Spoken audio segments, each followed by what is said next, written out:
আসসালামু আলাইকুম। সর্বশেষ বাংলা সংবাদে আপনাদের স্বাগত। শুরুতেই সংবাদ শিরোনাম। দুবাই যাননি শেখ হাসিনা, আছেন ভারতেই। শেখ হাসিনা কি আমিরতে, যা জানালেন সজীব ওয়াজেদ জয়। জাতীয় পার্টিকে মেরুদণ্ডহীন আখ্যা দিয়ে যা লিখলেন সারজিৎ হাসনাত। প্রশাসনে ঘাপটি মেরে থাকা স্বৈরাচারের দোসররা অন্তর্বর্তী সরকারকে বিপদে ফেলতে চাইছে রিজভী। শেখ হাসিনা দুবাই যাননি, আছেন ভারতেই। আগের মতোই তিনি কেন ভারত ছাড়বেন? কেন আরব আমিরতে যাবেন? কেন এসব খবর প্রকাশিত হয়েছে টেলিভিশনের টিআরপি বাড়ানোর জন্য, নাকি কারো কারো দৃষ্টি অন্যদিকে ঘুরিয়ে দেওয়ার জন্য? ঢাকা টাইমস কথা বলছে বিভিন্ন নির্ভরযোগ্য সূত্রে। ঢাকা, দিল্লি, দুবাইয়ের প্রত্যেকটি সূত্রই বলছে শেখ হাসিনা অবস্থানের কোনো পরিবর্তন হয়নি। অবাক কাণ্ড। তাহলে কারা, কেন এবং কোন সূত্র প্রচার করলো শেখ হাসিনা ভারত ত্যাগের কথা? কি উদ্দেশ্য? কেন এই প্রচার? শেখ হাসিনার বাংলাদেশ ছাড়ার ফুটেজ যদি পাওয়া যায়, তাহলে ভারত ত্যাগ করা কিংবা দুবাই প্রবেশ করার কোনো ফুটেজ পাওয়া যাচ্ছে না কেন? কেউ কি দেখতে পেরেছেন শামীম ওসমানের বাসায় শেখ হাসিনা? এই প্রচার যারা দিয়েছেন তারাও কি পেয়েছেন কোনো ফুটেজ দেখাতে? দুবাই বা ভারত কর্তৃপক্ষও কি এ বিষয়ে মুখ খুলেছেন? না, কেউ কিছু বলেননি, বলবেও না। কারণ শেখ হাসিনার কাছে ভারতই সবচেয়ে নিরাপদ। ভারতই অতীতে শেখ হাসিনাকে সুরক্ষা দিয়েছে, বর্তমানে দিচ্ছে, ভবিষ্যতেও দেবে। রাজনৈতিক পর্যবেক্ষকরা বলছেন শেখ হাসিনাকে ভারত কতটা গুরুত্ব দেয় তা বোঝাতে হলে তার বাংলাদেশ ত্যাগের মুহূর্তটি মনে রাখতে হবে। সেটি কেমন?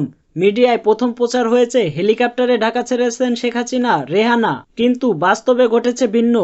বিমান বাহিনীর একটি বিশেষ বিমান শেখ হাসিনাকে ভারতে পৌঁছে দিয়েছে। আর তার নিরাপত্তা ব্যবস্থা আঁটোসাঁটো করতে যত ধরনের ব্যবস্থা আকাশপথে নেওয়া প্রয়োজন ছিল, মোদী সরকার তাই করেছেন। জনরোষে দেশ ছাড়তে বাধ্য হওয়া একজন পদত্যাগী প্রধানমন্ত্রীকে ভারত যে মর্যাদা দিয়েছে, তাকে কোন দাবিতে বা কোন মুখে অন্য কোথাও পাঠিয়ে দেবে, এটা ভাবা কি মূর্খমি নয়? ঢাকা টাইমস এসব নিয়ে কথা বললে দিল্লি ও ঢাকার একাধিক গুরুত্বপূর্ণ মহলে আসলে শেখ হাসিনা কোথায়, আচমকা তার দুবাইয়ে যাওয়ার খবরই বা কেন? ঢাকার পররাষ্ট্র মন্ত্রণালয়ের এ নিয়ে নিশ্চিত কোনো তথ্য নেই। দিল্লির সূত্র বলছে শেখ হাসিনা কোথাও যাননি, যাবেনও কেন? যাবেন বাও কেন? দিল্লির খুব কাছেই আছেন এবং ভারতে অবস্থানরত আওয়ামী লীগের বাছাই করা কয়েকজন নেতার সঙ্গে নিয়মিত কথা বলছেন। একটি সূত্র এমনও বলছে পুলিশের সাবেক অতিরিক্ত আইজিপি ও সাবেক এসপি প্রধান মনিরুল ইসলাম নিয়মিতই দেখা করেন শেখ হাসিনার সঙ্গে। সম্প্রতি মনিরুল দিল্লির কর্ণাটক প্যালেসের একটি দোকান থেকে কেনাকাটা করছেন, এমন ছবিও সামাজিক যোগাযোগ মাধ্যমে ছড়িয়ে পড়েছে। সব মিলিয়ে শেখ হাসিনার দুবাই যাওয়ার প্রচার পুরোটাই মনগড়া ও একপেশে গল্প বলে দাবি। কিন্তু একপেশে এই গল্পের পেছনেও তো কোনো না কোনো কারণ আছে। না হলে একসাথে একযোগে অনেকেই এই প্রচারে নামবেন বা কেন? ডক্টর মোহাম্মদ ইউনূসের নেতৃত্বে অন্তর্বর্তী সরকার যখন শেখ হাসিনাকে ভারত থেকে বাংলাদেশে ফিরিয়ে আনার কথা বলেছেন, তখন দুবাই যাওয়ার খবর প্রচার কি উদ্দেশ্যমূলক? তবে এটা কি উদ্দেশ্য হতে পারে? তবে সজীব ওয়াজেদ জয় যখন বলেন তার মায়ের ভারত ছাড়ার খবর ঠিক নয়, তখন কি আর বলার কিছুর অবকাশ থাকে? শেখ হাসিনা কি আমিরতে, যা জানালেন সজীব ওয়াজেদ জয়। গত 5 আগস্ট ছাত্র জনতার প্রবল আন্দোলনের মুখে পদত্যাগ করে দেশ ছাড়তে বাধ্য হন সাবেক প্রধানমন্ত্রী শেখ হাসিনা। ওই দিন পালিয়ে ভারতে আশ্রয় নেন তিনি। সেখানে 2 মাস অবস্থান করলেও রাজনৈতিক আশ্রয়ের বিষয়টি চূড়ান্ত হয়নি। এ অবস্থায় তিনি ভারত ছেড়ে সংযুক্ত আরব আমিরাতে চলে গেছেন। হঠাৎ এমন একটি খবর ছড়ায়। বিষয়টি নিয়ে যখন দেশ জুড়ে আলোচনার তুঙ্গে, তখন এ বিষয়ে মুখ খুললেন তার ছেলে সজীব ওয়াজেদ জয়। শেখ হাসিনার ভারত ছেড়ে আমিরাতে যাওয়ার খবর সঠিক নয় বলে সোমবার রাতে গণমাধ্যমকে জানান সজীব ওয়াজেদ জয়। তিনি বলেন, আমার মা ভারত ছেড়ে গিয়েছে বলে যে খবর শোনা যাচ্ছে সেটি সঠিক নয়। তিনি এখনো ভারতেই অবস্থান করছেন, জানান তার ছেলে জয়। সাবেক প্রধানমন্ত্রী শেখ হাসিনার ভারত ছাড়তে কোনো চাপ নেই, এমন বক্তব্য এর আগে এসেছিল সজীব ওয়াজেদ জয়ের পক্ষ থেকে। যুক্তরাষ্ট্রে বসবাসরত সজীব ওয়াজেদ জয় গত 3 অক্টোবর বাংলাদেশের জাতীয় সংসদ নির্বাচনে ক্ষমতাচ্যুত প্রধানমন্ত্রী শেখ হাসিনার অংশ নেওয়ার প্রসঙ্গে মার্কিন সাময়িকী টাইমস ম্যাগাজিনের সঙ্গে একথা বলেন। ওই কথোপকথনে জয় বলেন, তার মা শেখ হাসিনা নির্বাচনের বিষয়ে এখনো কোনো সিদ্ধান্ত নেয়নি। জয় নিজে নির্বাচনে অংশ নেবেন কিনা এ বিষয়ে তিনি বলেন, আমার কখনোই রাজনৈতিক উচ্চাকাঙ্ক্ষা ছিল না, কিন্তু বর্তমান পরিস্থিতি কে জানে, আমি এখনো কোনো সিদ্ধান্ত নেইনি। জাতীয় পার্টিকে মেরুদণ্ডহীন আখ্যা দিয়ে যা লিখলেন সারজিৎ হাসনাত, দেশ সংস্কার, আগামী নির্বাচনের রোডম্যাপ সহ বিভিন্ন বিষয়ে আলোচনা করতে রাজনৈতিক দলগুলোর সঙ্গে সংলাপে বসেছেন অন্তর্বর্তী সরকারের প্রধান উপদেষ্টা অধ্যাপক মোহাম্মদ ইউনূস। তালিকায় আছে জাতীয় পার্টিও, তবে এই দলটিকে সংলাপে ডাকা ভালো চোখে দেখেননি জুলাই আগস্টে অনুষ্ঠিত বৈষম্য বিরোধী ছাত্র আন্দোলনের অন্যতম দুই সমন্বয়ক সারজিস আলম ও হাসনাত আব্দুল্লাহ। এর মধ্যে জাতীয় পার্টিকে মেরুদণ্ডহীন এবং ফ্যাসিস্ট উল্লেখ করে তাদেরকে সংলাপে ডাকার প্রতিবাদ জানিয়েছেন সারজিস আলম। তুলেছেন প্রশ্ন।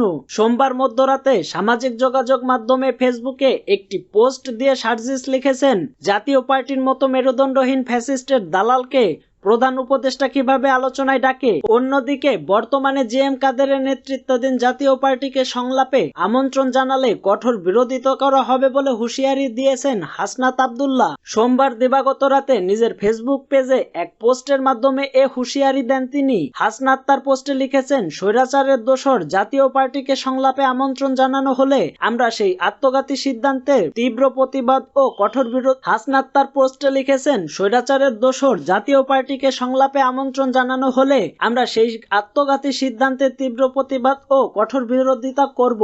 প্রশাসনে ঘাপটি মেরে থাকা স্বৈরাচারের দোসররা অন্তর্বর্তী সরকারকে বিপদে ফেলতে চাইছে রিজভী। প্রশাসনে ঘাপটি মেরে থাকা স্বৈরাচারের দোসররা অন্তর্বর্তী সরকারকে বিপদে ফেলতে চাইছে বলে মন্তব্য করেছেন বিএনপির সিনিয়র যুগ্ম মহাসচিব রুহুল কবির রিজভী। মঙ্গলবার দুপুর 12টার দিকে রাজধানীর গুলশান 2 নম্বর গোলচত্বর এলাকায় ডেঙ্গু প্রতিরোধক সচেতনতামূলক লিফলেট বিতরণ অনুষ্ঠানে এ বক্তব্য করেন তিনি। রুহুল কবির রিজভী বলেন, এই সরকারের প্রশাসনে তো রন্ধে রন্ধে পতিত স্বৈরাচাররা অপেক্ষা করে আছে, তারা তো এই সরকারের নীতি বাস্তবায়ন করতে বাধা দেবে। প্রশাসন হচ্ছে সরকারের নীতিকে বাস্তবায়ন করার সবচাইতে বড় মেশিন, সবচাইতে বড় যন্ত্র।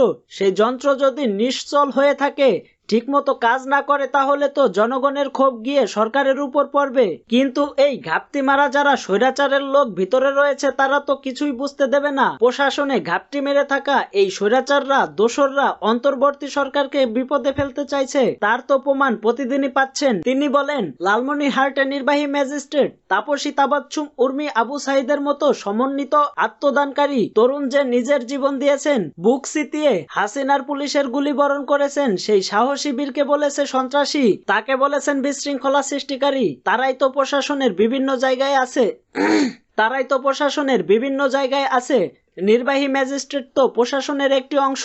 নির্বাহী ম্যাজিস্ট্রেট উর্মির এই ঔদ্ধত্য যদি প্রকাশ করতে পারে, তাহলে আজকে বিচারালয় থেকে শুরু করে প্রত্যন্ত অঞ্চলে এই স্বৈরাচারের দোসররা একটি বিপ্লবের সরকার, একটি গণ আন্দোলনের সরকারকে ব্যর্থ করবে, সেটা তো আমরা প্রত্যেকেই জানি। সুতরাং নির্বাহী ম্যাজিস্ট্রেট উর্মির মতো মানুষদের বিষয়ে অন্তর্বর্তীকালীন সরকারকে দ্রুত পদক্ষেপ নেওয়ার আহ্বান জানাচ্ছি। ডেঙ্গু মোকাবেলায় টাস্ক ফোর্স গঠন করার আহ্বান জানিয়ে রিজভী বলেন, দেখবো এইভাবে মারামারি মোকাবেলা করা যায় না।